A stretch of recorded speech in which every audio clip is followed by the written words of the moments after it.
I once gave Noel Gallagher a guitar, and it was through my brother Ian, and he'd introduced me to Noel and everything, and they were just sort of starting out. And I'd been to a couple of gigs, and they'd played to, 8 people and a dog sort of thing. And Noel was asking me what I thought of one of the gigs one time, and I said to him, well, it's great, it's fantastic, but you've really got to get another guitar, because he used to stand with his back to the audience in between songs, and he'd look at this big tuner, and I'd say, you're spending ages tuning up. You could go at the bar and have a drink and come back and you're still tuning up, and you need another guitar, just get one. And quite rightly he said to me, well, that's all right for you to say, I'm on the dole, I've got like 12 quid, and you've got like 100 guitars, so it's all very well, but I'm skint, so I thought, all right, of course, yeah. So I said, oh, well, look, I'll lend you one of mine.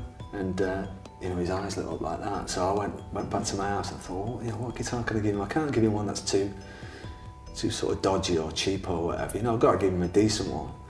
So I had this Sunburst 1960 Gibson Les Paul, worth a fortune. It was then, but it is now. And I got it from Pete Townsend, and I just thought, oh yeah, I'll lend him that. It's all right. It really buzz him up, So no one knew of him at this time. So I saw him and went, yeah, look, yeah, you can borrow that. You can have that as your spare guitar. So he immediately was like, that became his main guitar. But they took off very quickly after that.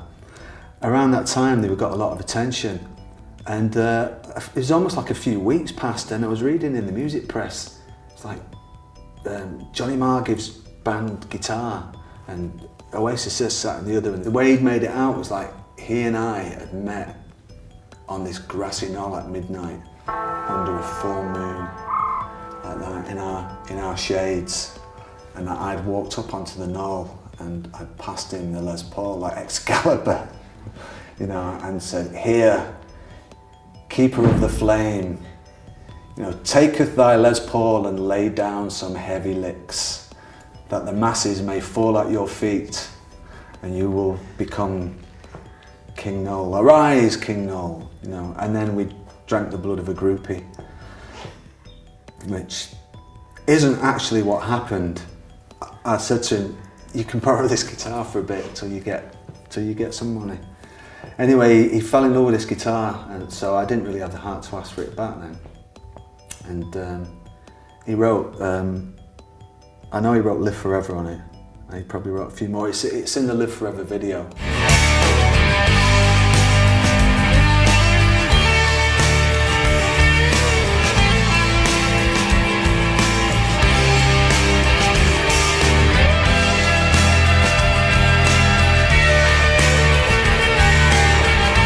A few months later, they went on a tour.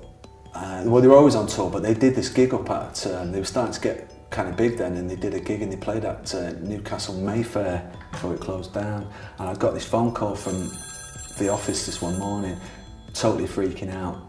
Noel has broken the guitar, and someone had got up on stage and had started fighting Liam, and Noel had whacked someone over the head with his guitar and broken the guitar. And I was like, oh, that's terrible. What do you want me to do about it? Can you lend him another one? Right. So I went and looked through my guitars, and I got this black Les Paul that I wrote Big Mouth Strikes Again on, and The Queen Is Dead, and is on the whole of the Queen Is Dead album pretty much. And but he was freaking out because he thought I'd be really mad, but also because they needed a guitar for the next night, and they needed like a quality guitar. So I sent this guitar up anyway with a note saying, okay, this one's well heavy, and if you can get a good swing with this one, next time you'll take the fucker out.